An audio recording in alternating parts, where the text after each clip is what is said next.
Good morning, good morning, and happy Monday. This is Gigi. Oh my goodness. This is the day that the Lord has made. We're rejoicing and we're glad that it come on and get to walk with me. You got to wrap up if you're here in the 757. I ain't even going to tell you how cold it is because y'all going to say, you crazy to be walking out there. But there's two other people walking with me. I just finished walking with one of my sisters in the Lord, and hopefully we're going to be on tomorrow together on Christmas Eve. Today is Christmas Eve Eve. Christmas Eve Eve, all right. 2 days before Christmas. But this is the day that the Lord has made, and we're rejoicing and we're glad in it. Oh, I hope y'all had a great weekend this past weekend.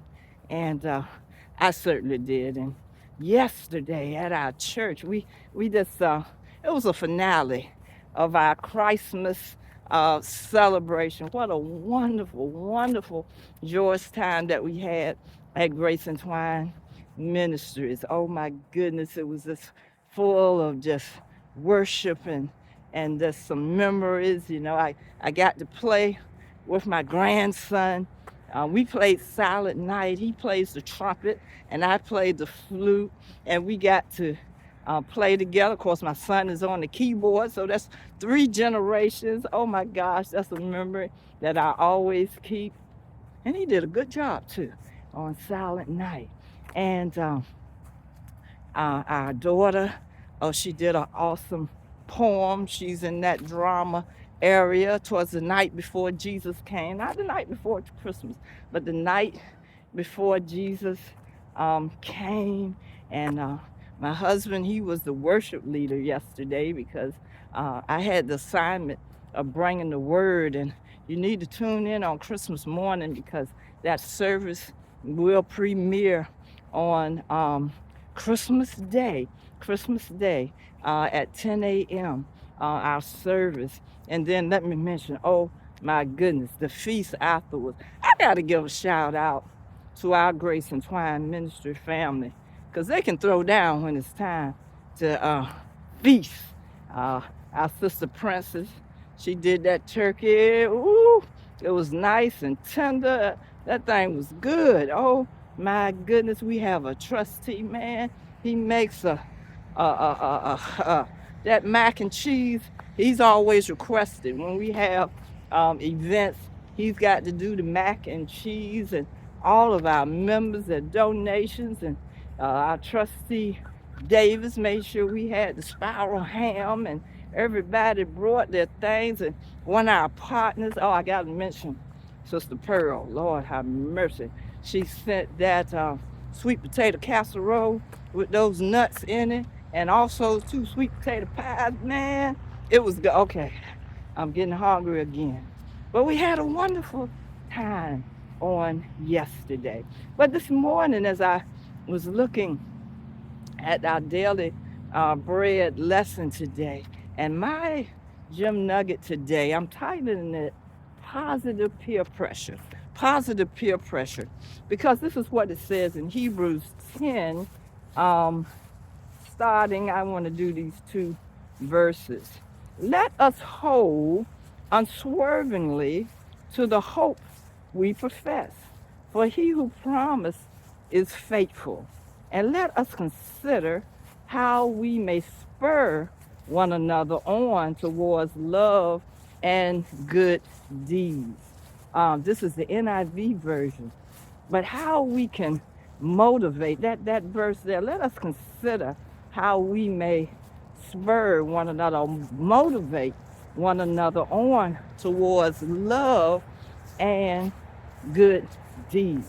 You know, when we hear the term peer pressure, we often think about it in a negative light. You know, we think about our teenagers, and they can be so easily persuaded to get into habits like smoking and drinking and doing drugs and getting to sexual things like that. But there's also positive peer pressure. You don't hear a lot about positive peer pressure. Well, we encourage each other to love each other more and to do good deeds. But this is what Hebrews is saying here, Paul is saying here, that as we hold on to our faith, we should always put the pressure on others to love and do good deeds. I was reading a story here that they had because they were telling about these two men from the fourth century church, Gregory of Nazianzus, that's a hard word there, and Basil of Caesarea, and they were celebrated leaders. And they had similar career paths, but they never, tried to, they never rivaled each other. They always worked together. They loved each other. They had one single ambition, and that was to, encourage each other to do good and love. And it says, as a result, both grew in faith and rose to high levels of leadership without rivalry.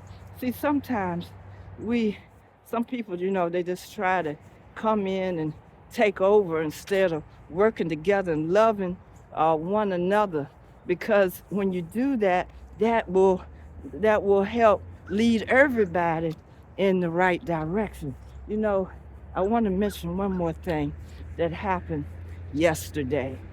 Um, Grace and Twine Ministry, we installed our first deacon of the church. His name is Deacon Dedrick Posey, and his beautiful wife beside him, Sister Marcelia Posey.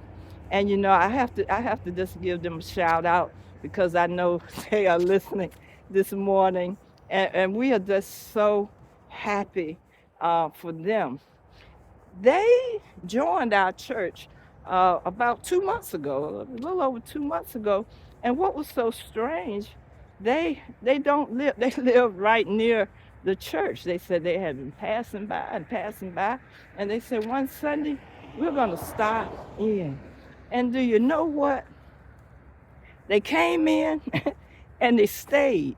They joined the very first Sunday, and they have just been serving ever since. And it's just been so refreshing. And my husband, he always wants to know, the Bible says, know who's among you. And come to find out that he is an already ordained deacon. So yesterday, he was officially installed as Grace and Twine Ministries first deacon. First deacon. But what I love about them is their servant spirit, their love and their servant spirit. We had an event where we had to serve food, and we had to go to another building, and we all served the food as a church family. And what was so amazing to me, um, we got our aprons and things like that, and Brother Posey, he found an apron. We had black aprons, and we had one red apron. And I looked up. He was the first one that had an apron on, ready to serve. Him and his wife, ready to serve. And I joined in, and I do the same thing when we have things. Because some people say, well, you're the co-pastor, you this and that. And because one of the ladies said, why you serving? I said, this is what we do. This is what ministers do. We serve. So I was dipping the collard greens, and she was dipping the macaroni and cheese. But in any case, about the posies, that's what it is. And what they do, it spurs even us, even as pastors. And I want to let y'all know that, to even love and serve more. You are encouraging us by your example. But yesterday, he was officially installed as our deacon, and asked did he want to say anything after it was presented. And you know what he said? All he said, he didn't want the spotlight or anything. He said, let's start serving. Let's start serving. So I just said, oh my gosh. And this is what it's all about. When I read that this morning, because positive peer pressure. We should motivate each other. Two things it says here: to love and to do good deeds. Oh my goodness. That's what I call positive peer pressure.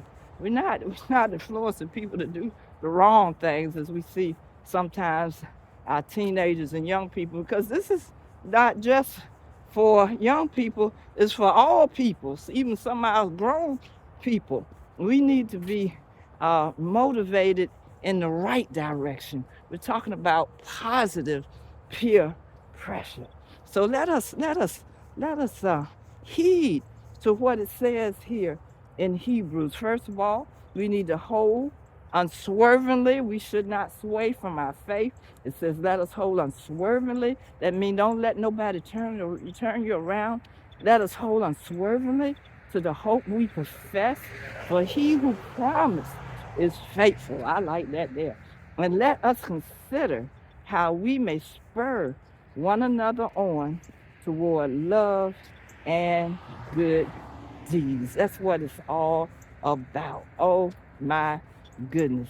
See, that's why you'll find real love at the gym because we just have a loving family, and we just try to encourage each other and spur each other on to do good and to love one another. Well, that's all I got today. That's all I got today. Pastor and I, we just love our Grace and Twine Ministry family. I'm telling you, every last one of them, from the youngest to the oldest. I was thinking about our assistant audio visual young man, Sakenya, and he was messing with um, he was doing the monitors and things. And I tell you, our young people, they really know how to get into this technology. And he put a beautiful picture up there he created with AI. It had the gym purple uh, diamond with a church sitting on top of it. It was so beautiful. It had Grace into our ministries on the side. But we're just excited. We're just excited about what the Lord is doing in our lives, not just Grace and Twine Ministries, but in our lives, period. Amen. So I want to ask you to subscribe to the Gem Nugget channel if you have not subscribed. We're over 32,000 subscribers and growing, because that's what our mission is. Our mission is to encourage, instruct, and inspire. And inspire. That's positive. That's positive peer pressure. Oh my goodness. Well, I'm gonna go ahead and finish my walk on this Christmas Eve. I know y'all probably winding up. You know, this is kind of falling pretty good, you know, with Christmas being on Wednesday. So you got today, you know, Saturday, I had to go somewhere, and you know that the highways was blocked. I mean, they were slow trying to get to the stores and things like that. But you got today and tomorrow.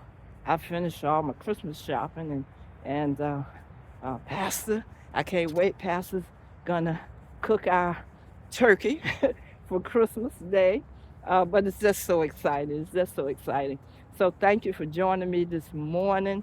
I hope you get your walk on, exercise. Maybe you need to, you know, start walking and stuff so you'll have room after that Christmas dinner and feast. And hopefully those of you that are traveling, please be safe in your travels. Those that are going to get together with family, we just hope you have a blessed time. But I'll be back tomorrow morning. I think I'm going to have a guest with me, walking with me, one of my dear sisters I saw this morning. So I'll see you tomorrow morning. But let us promote positive peer pressure. Be blessed, y'all. Be blessed.